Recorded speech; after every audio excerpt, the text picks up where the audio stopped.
गुरुजी, मैं और मेरे माता पिता 3 साल से परेशान हैं। मेरे को एक पीपल के पेड़ से भूतनी लग गई है। वो रात को रोज 11 से 2 तक हमारे पास आती है और बहुत भयानक रूप दिखाती है। और ढाई कुछ कहती है क्या? सुन लो। मैं तुझको मार दूंगी। तो तुम कहा करो मैं तुझको तार दूंगी। मैं लाडली जू की नगर की हूँ, लाडली जू की हूँ, तू कैसे मार पाएगी? बच्चा, कोई ऐसा सामर्थ्यशाली नहीं है कि लाडली जू के ग्राम में, लाडली जू के नाम में लगा हो उसे कोई भूत भूतली लग जाए। सच्ची बात यह है, इस बात को सब स्वीकार नहीं करते। सब भगवान ही है, उनके सिवा कोई नहीं। ये भूत प्रेत जितनी योनियां है ना, मेरा ठाकुर नाटक कर रहा है, ये बात मान लो। नामदेव जी के सामने लंबा चौड़ा भूत प्रकट हुआ, बोले आओ लंबकनाथ प्रभु आप ही आए। अले वहां भी ठल प्रकट हो गए, क्योंकि वही है।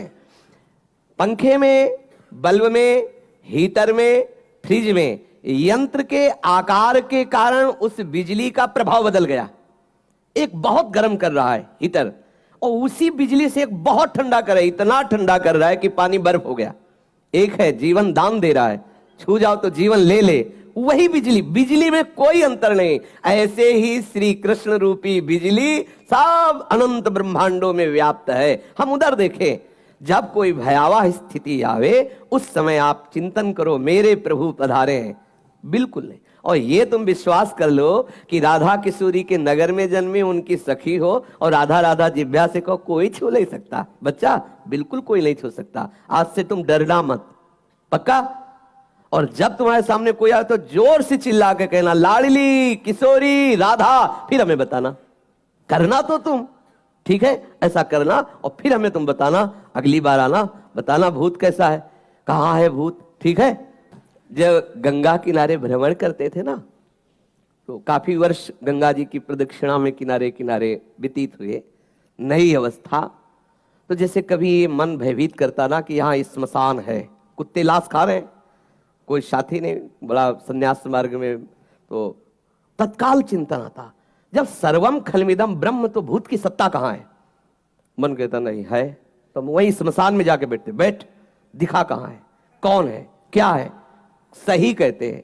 पूरा जीवन पीछे का जो सन्यास का, पूरी गंगा जी के किनारे किनारे भ्रमण करना, कुछ यमुना जी का भी किनारा इछावर आदि के लिए, महा स्मशान काशी, जहां 1000 लाश रोज रखी मिलेगी, सैकड़ों चिताएं एक साथ जलती है। भगवान भूत भावन कैलाशपति की नगरी जो महा स्मशान कहा जाता है, आप जाकर के देख लीजिए। मणिकर्णिका घाट में ऐसे लाशें रखी जैसे फूल मालाएं, और वहां चिता जलती ही रहती है। और उन्हीं घाटों पे कभी ऐसा नहीं हुआ कि भय लगे।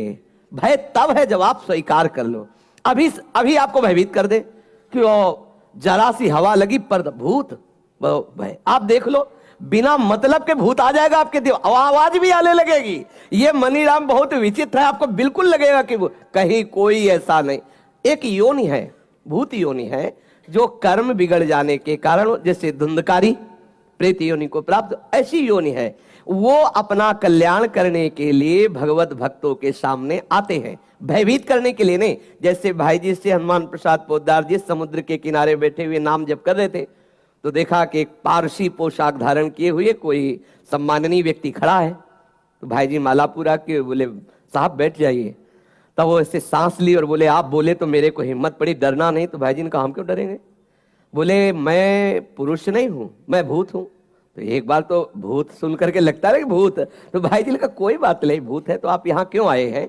तो उनका मुझे पता है कि यदि आप चाह लोगे तो मेरा उद्धार हो जाएगा। तो उनका आप बताइए फिर आपका उद्धार कैसे होगा? मैंने जो भी भजन साधन, जो भी शास्त्रों का स्वाध्याय किया, आप बताइए मैं उससे मार्ग ढूंढ। तो उनका गीता पढ़ने से मेरा उद्धार नहीं होगा, क्योंकि गीता मुझे कंठस्थ है। भागवत पढ़ने से मेरा उद्धार नहीं होगा, क्योंकि भागवत मुझे कंठस्थ है। मैं कोई साधारण प्रेत नहीं हूं, मैं प्रेत लोक में भी बड़े सम्मान से रहता हूं। थोड़ी बात बिगड़ गई है, इसलिए मैं प्रेत योनि को बन गया हूं। आगे बड़ा चरित्र है, भाई जी ने उनका उद्धार किया। बहुत सी प्रेत योनि की घटनाएं, कौन कौन प्रेत योनि में गया, कैसा कैसा, बड़ा उसमें विवरण है। तो ये एक प्रेत योनि है जिनके कर्म बिगड़ जाते हैं। जैसे नंदगांव में गुफा में एक संत भगवान भजन करते थे, तो पीछे से आवाज आई बाबा थोड़ी जूठन दे दे। तो मुड़ के देखा, कोई दिखाई नहीं दिया, एक कुत्ता दिखाई दिया। फिर आवाज आई बाबा सुना ना है, थोड़ा जूठन दे दो। फिर मुड़े, बोले कौन हो? तो बोले ये जो कुत्ता दिखाई दे रहा, मैं कुत्ता नहीं हूं, मैं प्रेत हूं। और तुम प्रेत हो, कैसे आए? बोले मैं नंदगांव में नंदालय में ठाकुर सेवा करता था, ठाकुर जी के लिए अमनिया भोग आया, बिना भोग लगाए उसका प्रयोग कर लिया, उस अपराध के कारण मैं प्रेत बना हूं। मैं तुम्हारे पीछे कुत्ता का रूप धारण करके इसीलिए आ रहा हूं कि यदि तुम थोड़ी रोटी खा के जूठन दे दो तो मेरा अपराध खत्म हो जाए और मैं मुक्त हो जाऊं। बाबा ने कहा तुरंत लो, तो संत जन कृपा लो। तो ऐसा होता है, कोई ना कोई कर्म बिगड़ जाने से ऐसी स्थिति आती। पर यह विश्वास रखना, हम अपने जीवन के अनुभव की बात कहते हैं, ऐसे टच नहीं कर सकता कोई। त्रिभुवन में चाहे जितना बड़ा ब्रह्म राक्षस वेताल कोई भी हो, कोई स्पर्श नहीं कर सकता। यदि आप नाम जापक हैं, चाहे वो राधा नाम, कृष्ण नाम, कोई नाम जप कर रहे हो, नाम जापक को स्पर्श नहीं कर सकता।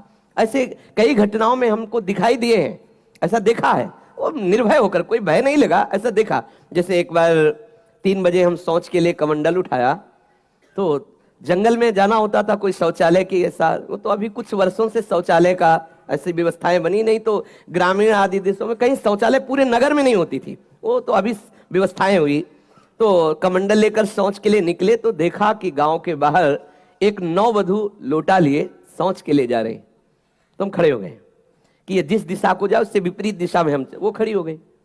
फिर विचार किया कि हमें लगता है ये यहीं शौच में बैठना चाहती, तो हमने रफ्तार बढ़ाई। जब रफ्तार बढ़ाई तो देखा कुछ दूर आगे जा रहे, तो लगा कि ये तो पीछे खड़ी थी, आगे।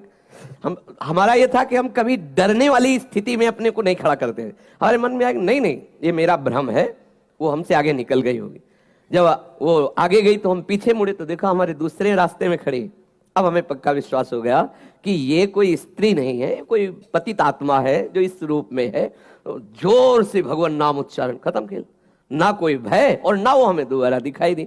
तो हमने जीवन में देखा है कि अगर कहीं ऐसी प्रेत आत्मा आदि हो, वो आपको परेशान नहीं कर सकती। आपको जैसे गोकर्ण के सामने धुंधकारी प्रकट हुआ, कभी वो अग्नि बनता, कभी वो ये बनता, कभी भेड़ बनता, कभी सिंह, समझ गए अधोगति को प्राप्त। लेकिन कोई ऐसा नहीं कि उनका अनिष्ट करे और रो के कह रहा था कि मेरा उद्धार कर दो, मेरा कल्याण कर दो। तो ये प्रेत आत्माएं भगवत धामवासी, भगवान नाम जापक वैष्णवों के प्रति अपना कल्याण करने के लिए आती है। किसी को भी कभी घबराना नहीं चाहिए। यदि कभी ऐसी परिस्थिति हो तो उच्च स्वर से नाम कीर्तन करने लगना, विश्वास करना, तुम्हें छू नहीं सकता कोई। ये हम इसलिए सत्ता नहीं मानते। जैसे कभी कोई प्रश्न करता है तो कह देते मेरे भगवान ही भूत रूप में आए। ये एक स्थिति है, एक भावना की स्थिति जो सत्य भावना है। वासुदेवा स्वरमिति, तो सब प्रभु ही है और सच्ची बात सब प्रभु ही है। लेकिन ये जो अगर हम उस स्थिति को नहीं पहुंचे तो पक्का समझ लो कि अगर प्रेत योनि का कोई भी जीव तुम्हारे सामने आता है और तुम भगवान नाम जप कर रहे हो तो तुम्हें कभी परास्त नहीं कर सकता। जहां कहीं भय लगे तो उस समय ना भयभीत होना, ना मौन रहना, चिल्ला के बोलना राधा राधा राधा राधा, ठाकुर वहीं खड़ा मिलेगा। और जहां ठाकुर हो वहां किसी की और ठकुराई चल नहीं सकती, इसलिए निश्चिंत रहे।